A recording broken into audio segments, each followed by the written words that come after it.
बिस्मिल्लाहिर्रहमानिर्रहीम अस्सलामु अलैकुम वरहमतुल्लाहि वबरकातुहू। सामीन, जैसा कि आप लोगों को मालूम है कि ग्रामर के हवाले से हमारे बहुत लेक्चर्स जो हैं वो ऑलरेडी अपलोडेड हैं। एक मैंने स्लाइड शो ऑलरेडी इकट्ठा किया था। अब तमाम जो पार्ट्स ऑफ स्पीच हैं उनको अलग अलग से हम समझेंगे।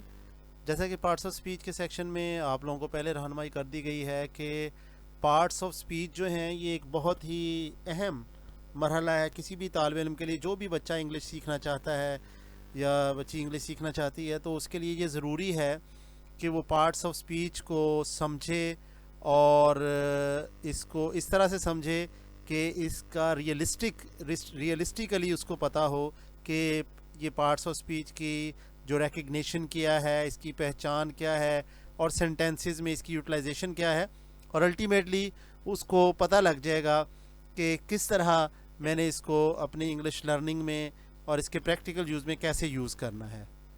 इसमें जो अभी हम डिस्कस करने जा रहे हैं वो प्रोनाउन है, जिसको हम उर्दू में इसम ज़मीर भी कहते हैं। और इसकी डेफिनेशन हम पढ़ते हैं। A pronoun is used in place of a noun. तो नाउन जो होता है वो नाम को कहते हैं, प्रोनाउन जो नाम की जगह पे यूज़ होता है। यानी डेफिनेशन ये कह रही है कि जो प्रोनाउन है, a pronoun is used in place of a noun, कि जो प्रोनाउन होता है वो नाम की जगह पे यूज़ होता है। जैसे ये प्रोनाउन है, is used in place of a noun. तो कैसे हम अभी एग्जांपल्स के साथ इसको समझते हैं। जैसे my name is Mohammad Afzal, I am your teacher. अब मैं अपने नाम की जगह मैं कह रहा हूँ आई एम योर टीचर। अब आपका जो भी नाम है, साजिद, माजिद, अहमद, बाकिर, खालिद, हसनैन, मोइज़, मुर्तज़ा या कोई भी आपका नाम है, तो आपके नाम की जगह मैं आपको क्या कह रहा हूँ, यू आर माई स्टूडेंट। अब आपके नाम की जगह मैंने यू लगा दिया।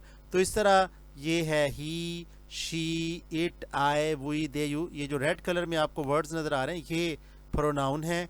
जैसे लड़के के लिए हम ही यूज़ करते हैं, लड़की के लिए शी, चीज़ों के लिए इट, अपने आप के लिए आए, और एक से ज़्यादा लोग अपने आप के लिए यूज़ करते हैं वी। और जो ज़्यादा लोग होते हैं जो थर्ड पर्सन में दे, एंड जिसके साथ हमारी बात हो रही होती है उसको हम कहते हैं यू, चाहे वो एक बंदा हो या एक से ज़्यादा हो। I have built a house, I have built a house, तो आई यहाँ पर प्रोनाउन है। She gave me a nice gift, तो she and me are pronoun here. तो प्रोनाउन जो है जो नाम की जगह पे यूज़ होता है, दैट इज़ कॉल्ड प्रोनाउन। तो ये चीज़ आप जहन में रखिए कि आप ये जो लेसन लर्न कर रहे हैं ये है ICG English language centre, free town, Sahiwal, Punjab, Pakistan. WhatsApp number है हमारा 923006921433।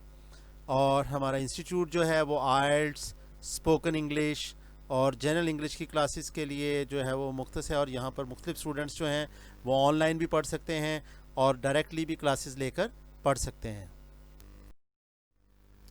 तो अब जो हम नेक्स्ट चीज़ देखने जा रहे हैं प्रोनाउन के बारे में, वो है केसेस ऑफ प्रोनाउन। जो केसेस ऑफ प्रोनाउन होते हैं इसमें जो है, जैसा कि ये शुरू में टॉप पे अगर आप देखते हैं, सब्जेक्टिव केस है, पोजेसिव केस है, ऑब्जेक्टिव केस है और रिफ्लेक्सिव केस है। सब्जेक्टिव केस जैसा कि उर्दू में हम लोग समझ सकते हैं कि सब्जेक्टिव उर्दू में फ़ाइली हालत को कहते हैं, पोजेसिव मलकीती हालत को कहते हैं, ऑब्जेक्टिव मफूली हालत को कहते हैं। रिफ्लेक्सिव जो है वो माकूसी, जैसा कि अक्स से ज़ाहिर है कि ये माकूसी हालत होती है। इसमें हम ये देख सकते हैं कि ये जो सबसे पहले है ही, हीज़, हिम और himself. He as a subject जब यूज़ होता है हम कहते हैं ही इज़ माई फ्रेंड, लेकिन जब हम कहते हैं दिस इज़ हिज पेन तो ये उसकी मलकियत को ज़ाहिर करते हैं। जैसा कि आपके सामने आपका लैपटॉप है तो हम कहते हैं कि भाई दिस इज़ हिज लैपटॉप। अगर आपके हाथ में आपका अपना टेलीफोन है तो हम कहते हैं कि ये आपका सेल फ़ोन है, तो कहते हैं this is his cell phone, यानी आपकी मलकियत ज़ाहिर की जा रही है। तो अगर कोई अभी बात कर रहा है तो वो मैं कहता हूँ आई एम टीचिंग हिम, तो ये आपका ऑब्जेक्टिव केस आ गया। हिम सेल्फ का मतलब है कि कोई काम जब आप खुद करते हैं तो आप हिम सेल्फ। तो जिस तरह आपने कोई भी चीज़ की है, जैसा कि आपने अभी ये जो अपना लैपटॉप इसको ऑन किया है या आपने अपना मोबाइल चलाया, तो हम कहते हैं he has switched on sale phone himself, he has switched on laptop himself, यानी कोई भी काम आप खुद करते हैं तो उसको हिमसेल्फ कहते हैं। सेम केस ये लड़कियों के लिए है कि ये फीमेल्स के लिए शी, हर और हर सेल्फ। इसमें हम ये देख रहे हैं कि जो पोजेसिव केस है उसमें भी सेम है, ऑब्जेक्टिव भी सेम है। तो ये इस तरह है कि हर भी पोजेसिव के लिए भी यूज़ होता है और हर ऑब्जेक्ट के लिए भी।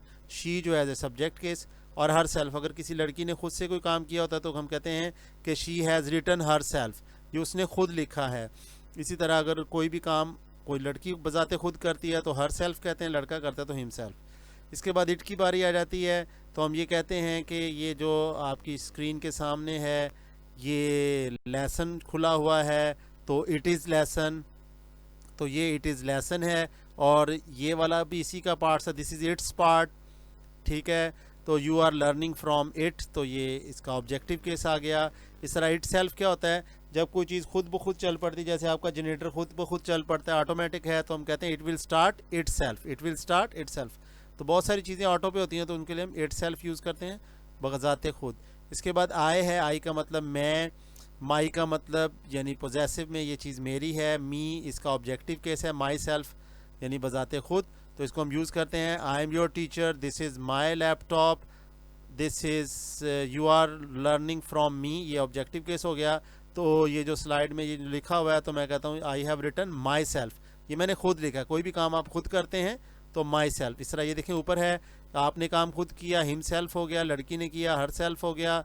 और अगर ये कोई भी टेक्निकल चीज़ खुद ही चल पड़ती है या खुद ही कुछ कर दिया तो इट सेल्फ। और अगर आपने कोई खुद किया तो आप कहेंगे जी यानी मैंने अगर कोई खुद किया तो मैं कहूँगा माई सेल्फ, अगर आपने भी खुद किया होगा तो आप कहेंगे माई सेल्फ। उसके बाद वही की बारी आ गई, तो वी आर लर्निंग, ठीक है, हम दोनों मिलकर लर्न कर रहे हैं या ज़्यादा लोग लर्न कर रहे हैं, तो वही दिस इज़ आवर हाउस। अगर आपका ये अपना घर है तो आप कहते हैं दिस इज़ आवर हाउस, आपकी सारी फैमिली है तो आप कहते हैं दिस इज़ आवर हाउस, तो this house belongs to us, ये मलकीती हालत होगी, ठीक है। तो आप कहेंगे जैसे कोई एक से ज़्यादा लोग होते हैं तो पढ़ रहे होते हैं तो वो कहते हैं sir you are teaching us, you are teaching us. तो अगर हमने मिल के पढ़ने का माहौल बनाया तो हम कहते हैं कि we have created this atmosphere ourselves, we have created this atmosphere our selves.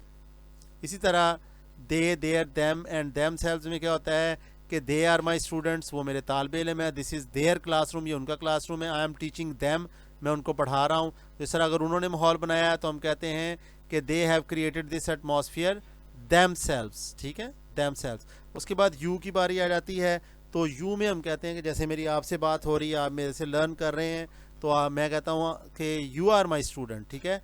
तो this is your laptop, this is your cell phone, तो आई एम टीचिंग यू, तो ये आपका ऑब्जेक्टिव केस, ये आपका सब्जेक्टिव और ये ऑब्जेक्टिव दोनों में सेम है, लेकिन जब शुरू में आता है तो जो सब्जेक्टिव केस है, एंड में आता है तो ऑब्जेक्टिव। और योर आपकी मलकीती हालत, योर सेल्फ, तो you have created this atmosphere yourself, you have written yourself, अगर आपने कोई काम खुद किया है तो ये हर चीज़ जो है वो यूनिक है। अगर आपने काम खुद किया तो योर सेल्फ, अगर और लोगों ने किया तो देम सेल्फ, अगर हमने मिलके किया तो आवर सेल्फ, अगर मैंने खुद किया अकेले ने तो माई सेल्फ। अगर कोई चीज़ खुद ब खुद चलती है, नॉन लिविंग चीज़ है या कोई भी जो इस तरह की टेक्निकल चीज़ होती है, हम कहते हैं it will start it self, ठीक है।